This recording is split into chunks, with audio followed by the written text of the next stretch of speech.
Aujourd'hui, on plonge dans l'histoire d'un homme qui a révolutionné le game du luxe et des télécoms. Mais à quel prix? Je parle de Patrick Drahi, un nom qui fait trembler les salles de conseil d'administration, qui fait saliver les banquiers et qui fait flipper les régulateurs financiers du monde entier. Pourquoi c'est moi qui gagne? C'est pas parce que je suis plus intelligent, c'est parce que c'est moi qui paye le plus cher. Ça me prend 5 minutes au téléphone. J'ai mon banquier, je lui dis voilà, c'est 12 milliards. Bon, je rappelle, non, c'est 13. Bon, ok, non, c'est 14, ça prend à chaque fois. Alors, c'est pas si simple que ça, parce que c'est pas une banque. Cet homme, mes amis, c'est littéralement l'incarnation du capitalisme moderne poussé à l'extrême. On parle d'un mec qui doit plus de 60 milliards d'euros. 60 milliards. Pour vous donner une idée, c'est plus que le PIB de certains pays. Je dors beaucoup plus facilement avec 50 milliards de dettes qu'avec les premiers 50 000 francs de dettes que j'ai contractés quand j'ai créé mon entreprise en 1991. Mais attendez. Avant de vous dire encore un méchant capitaliste, laissez-moi vous raconter son histoire. Parce que Patrick Drahi, c'est pas juste un requin de la finance. C'est un génie stratégique qui a compris quelque chose que 99% des entrepreneurs n'arrivent jamais à saisir. Alors installez-vous confortablement et préparez-vous à découvrir comment un fils d'immigrés marocains a construit l'un des empires médiatiques les plus puissants au monde, en empruntant de l'argent qu'il n'avait pas. Patrick Drahi naît en 1963 à Casablanca, au Maroc. Ses parents, des juifs séfarades qui vont tout quitter pour la France quand Patrick n'a que 2 ans. Et là, mes amis, on touche déjà au cœur de ce qui va forger le personnage. Imaginez, vos parents abandonnent tout, leur pays, leur culture, leurs repères, pour vous offrir un avenir meilleur. La famille les s'installe à Marseille, puis à Paris, le père travaille dans le textile. Rien d'extraordinaire, une famille de classe moyenne qui se bat pour s'en sortir.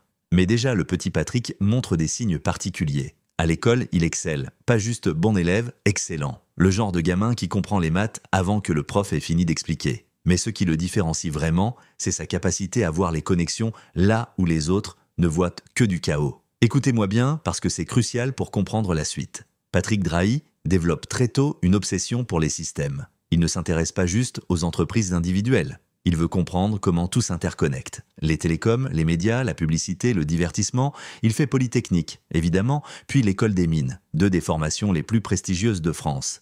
Mais lui, il ne rêve pas de devenir ingénieur dans une grande boîte française tranquille. Non, Patrick a une vision. Il regarde vers l'Amérique et il voit ce qui se passe là-bas avec les câblos opérateurs. Il comprend avant tout le monde que l'avenir, c'est la convergence. Internet plus télé, plus téléphone, plus contenu, égale contrôle total de l'information. 1990, Patrick a 27 ans. Il rejoint le cabinet McKinsey à New York et pour ceux qui connaissent pas, McKinsey, c'est la boîte de conseil en stratégie, celle qui forme les futurs maîtres du monde. Et là, mes amis, Patrick découvre le saint graal du capitalisme moderne, l'effet de levier financier. Laissez-moi vous expliquer ce concept avec un exemple simple. Imaginez que vous voulez acheter un immeuble à 1 million d'euros. Vous avez 100 000 euros. La plupart des gens se disent « Bon, je dois économiser 900 000 euros de plus ». Patrick Drahi, il se dit « Comment je peux emprunter 900 000 euros pour acheter cet immeuble maintenant et utiliser les revenus de l'immeuble pour rembourser l'emprunt ?» C'est exactement ça, l'effet de levier. Utilisez l'argent des autres pour multiplier votre capacité d'investissement. Mais attention, et c'est là que ça devient intéressant, Patrick pousse ce concept à un niveau que même les traders de Wall Street trouvent dingue. En 1994, il revient en France et fonde Nous, une société de câbles. Avec combien de capital ? Quasiment rien, mais avec une dette de plusieurs millions d'euros qu'il a réussi à lever en promettant aux banques des retours sur investissement astronomiques. Le principe est simple. Tu empruntes massivement, tu rachètes des concurrents avec cet argent emprunté, tu optimises, tu génères du cash flow et tu recommences. Encore et encore et encore, 2002, Patrick vend Nous à UPC pour 1,8 milliard d'euros. Pas mal pour un mec qui avait commencé avec quasi rien, non? Mais vous croyez qu'il va se reposer sur ses lauriers, profiter tranquillement de sa fortune? Jamais de la vie. Patrick Drahi, c'est pas un rentier, c'est un bâtisseur d'empire obsessionnel. Le genre de mec qui ne peut pas s'endormir s'il n'a pas un deal en cours de négociation. En 2005, il rachète Numéricable. Et là, mes amis, la machine Drahi passe à la vitesse supérieure. Sa stratégie, révolutionnaire pour l'époque. Pendant que France Télécom et les autres opérateurs traditionnels se contentent de leur réseau cuivre vieillissant, Patrick investit massivement dans la fibre optique. Il comprend avant tout le monde que la bande passante, c'est le nouveau pétrole, que celui qui contrôle les tuyaux contrôle l'information, et que celui qui contrôle l'information contrôle le pouvoir. Mais pour financer cette vision, il faut de l'argent, beaucoup d'argent, plus d'argent que n'en génèrent les activités actuelles de l'entreprise. Solution Drahi, encore plus de dettes, il lève 2 milliards, puis 3, puis 5. Les banques se battent pour lui prêter parce que ses business plans sont toujours parfaits sur le papier. Et ça marche. Numéricable devient le challenger de France Télécom.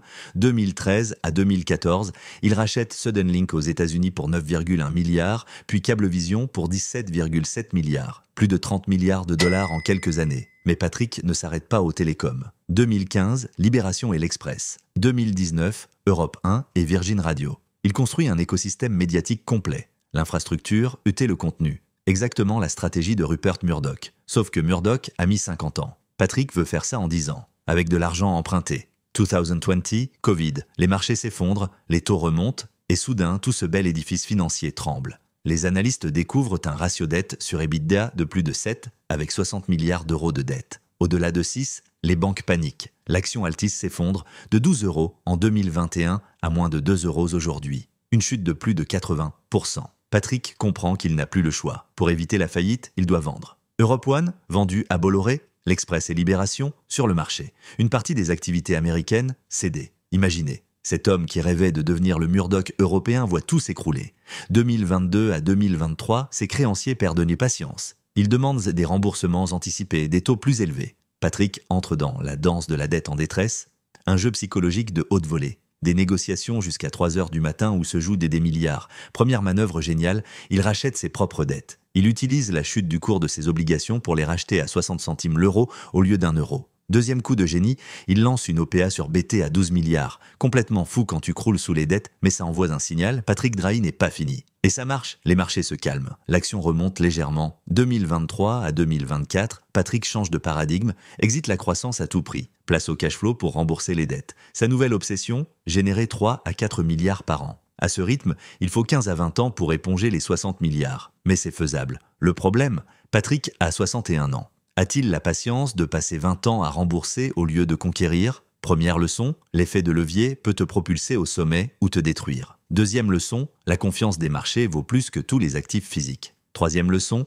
Patrick avait peut-être 10 ans d'avance. Sa vision télécom, médias, internet était juste, mais il est allé trop vite, trop fort. Regardez Elon Musk aujourd'hui, même stratégie. La différence ? Musk opère dans des secteurs en hypercroissance, Drahi dans des secteurs matures. 2024, Patrick a stabilisé la situation. Mais regardez ce qu'il fait, il investit massivement dans la 5G, la fibre, l'intelligence artificielle. Il prépare peut-être sa renaissance. Dans 5 à 10 ans, avec l'intelligence artificielle et la 5e génération, ces infrastructures pourraient valoir une fortune. Honnêtement, les deux à la fois. Génie parce qu'il a compris les mutations avant tout le monde, parce qu'il a bâti un empire mondial en partant de rien. Inconscient parce qu'il a pris des risques démesurés. Parce qu'il n'a pas su s'arrêter quand il fallait. Mais c'est exactement ce qui caractérise tous les grands entrepreneurs. Steve Jobs, Elon Musk, Jeff Bezos, ils ont tous frôlé la faillite. La différence entre un visionnaire et un fou, c'est souvent juste le timing et la chance. Patrick Drahi restera l'homme qui a failli conquérir l'Europe des télécoms, qui a montré qu'un outsider pouvait défier les géants.